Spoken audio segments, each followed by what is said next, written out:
Hello বন্ধুরা, কেমন আছো তোমরা? আমি আশরাফুল। আশা করি তোমরা সবাই ভালো আছো। আজ আমার চ্যানেল টপ প্লে বাংলা এর সর্বপ্রথম ভয়েস ওভার ভিডিও। আশা করি তোমরা সবাই ভালো রেসপন্স দেখাবে। আজকে আমরা 2025-এর ব্যালন ডোরের ব্যাপারে কথা বলবো। কে 2025-এর ব্যালন ডোর জিততে পারে? ফুটবলের সেরা ব্যক্তিগত একটি পুরস্কার হলো ব্যালন ডোর। প্রতি বছর যেমন উত্তেজনা তেমন বিতর্ক। 2025-এ কে পাবে গর্বিত ট্রফিটি? ইয়ামাল এমবাপ্পে নাকি ডেম্বেলে নাকি আবারও সেই মেসি বা রোনাল্ডো? আজকের ভিডিওতে আমরা পাঁচজন সেরা প্লেয়ার, সেরা পারফরমেন্স দেওয়া প্লেয়ার 2025-এর ব্যাপারে কথা বলবো। 2025-এ সেরা সেরা পারফরমেন্স যারা দিয়েছে তাদের ব্যাপারে কথা বলবো। তো ভিডিওটা স্কিপ না করে মনোযোগ সহকারে ভিডিওটা দেখতে পারেন, দেখার জন্য অনুরোধ করছি। ওর ইয়ামাল ইয়ামাল নামটি মাথায় আসতেই একটি ইয়ং ট্যালেন্ট চোখে পড়ে। 2024-25-এ ইয়ামালের ড্রিবলিং পারফরমেন্স একবারে টপ নিউজ ছিল। শুধু সবাই নেক্সট মেসি বলছিল। তার স্কিল, ড্রিবলিং পারফরমেন্স একবারে জাস্ট ওয়াও। শুধু জাস্ট ওয়াওই কথাটা মুখে আসে। সে 2025-এ বার্সার একটা হীরা। সে 2025-এ কোপা ডেল রেও জিতেন, ফিফা ইয়াং ট্যালেন্ট প্লেয়ার ট্রফিও জিতেন। চ্যাম্পিয়ন্স লিগে তার পারফরমেন্স দারুণ ছিল, কিন্তু সে চ্যাম্পিয়ন্স লিগটা জিততে পারেননি। তাও মোটামুটি সে ভালোই খেলেছেন। 2024-25-এ তার ড্রিবলিংস আর স্কিলে সবাই মুগ্ধ। 2025 এন্ড হতে হতে দেখা যাক সে আরও কি করতে পারেন। Number 5, Raphinha. আমার মতামত হিসেবে রাফিনিয়া নাম্বার 5-এ আছে।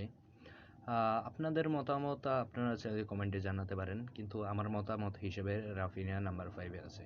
মেজর ট্রফি হিসেবে সে শুধু কোপা ডেল রে ফাইনালটাই জিতেছেন, সে ছাড়া তার তেমন কোনো ট্রফি জিতা হয়নি। কিন্তু এই সিজনে 2024-25 সিজনে তার খেলাটা অনেক অনেক অনেক ভালো ছিল। সে ভালো গোলস, অ্যাসিস্ট, সে মানে মারাত্মক টাইপের একটা খেলা দেখিয়েছেন।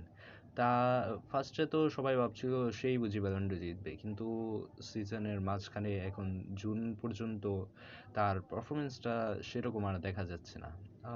যেহেতু মাত্র জুন চলে, তো সিজন এন্ড হওয়া পর্যন্ত কেউই জানে না কি হবে না হবে।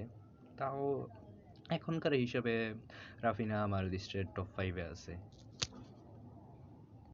নাম্বার 3-তে আছে নুনো মেন্ডেস। নুনো মেন্ডেস হলো পর্তুগালের একজন ডিফেন্ডার, কিন্তু নুনো মেন্ডেস এবার পিএসজির সাথে এবং পর্তুগালের সাথে যেই অসাধারণ একটা খেলা দেখিয়েছেন, সে একবারে প্রায় মারাত্মক লেভেলের ডিফেন্ডিং দেখাচ্ছেন। সে পর্তুগালের সাথে নেশনস লিগ কাপ জেতার মধ্যেও সাহায্য করেছেন এবং নেশনস কাপও জিতেছেন, এবং পিএসজির সাথে চ্যাম্পিয়ন্স লিগও জিতেছেন, এবং তার সাথে নেশনস লিগের মধ্যে প্লেয়ার অফ দ্য ফাইনালিস্টের ট্যাগও পেয়েছেন। নুনো মেন্ডেস ও ব্যালন ডোর জেতার চান্স রাখেন এবার 2025-এ। দেখা যাক পরবর্তীতে কি করতে পারেন তিনি, এবং কি চান্স আছে সে পিএসজির সাথে ক্লাব ওয়ার্ল্ড কাপটাও জিততে পারেন। আপনাদের কি মতামত আপনারা চাইলে কমেন্টে জানাতে পারেন। নাম্বার 2-তে আছে ওসমান ডেম্বেলে। আপনারা দেখতেই পেয়েছেন 2024-25 সিজনে ওসমান ডেম্বেলের খেলা কত দূর ভালো হয়েছে। এবার ওসমান ডেম্বেলে লিগ ওয়ানের টাইটেল জিতেছেন, ফরাসি লিগের টাইটেলও জিতেছেন, এবং তার সাথে ফ্রান্স সুপার কাপও জিতেছেন, এবং কি চ্যাম্পিয়ন্স লিগটাও জিতেছেন, এবং কি ক্লাব ওয়ার্ল্ড কাপেও খেলছেন পিএসজির সাথে, এবং পিএসজির সাথে তার পারফরমেন্স অনেক ভালোই চলছে। হয়তো সে পিএসজির সাথে ক্লাব ওয়ার্ল্ড কাপটাও জিততে পারে। তার গোলস, অ্যাসিস্ট, ড্রিবলিংও সেই লেভেলের চলছে। হয়তো এখনই তার প্রাইম। আমার হিসাবে সে নাম্বার 2 ডিজার্ভ করতে আছে ব্যালন ডোরের মধ্যে। আপনাদের মতামত কি তা কমেন্টে জানাতে ভুলবেন না। নাম্বার 1, মোহাম্মদ সালাহ। মোহাম্মদ সালাহ হলো লিভারপুলের একটা লেজেন্ড। আমার কিছু বলার দরকার নেই মোহাম্মদ সালাহর ব্যাপারে, আপনারা সবাই জানেন।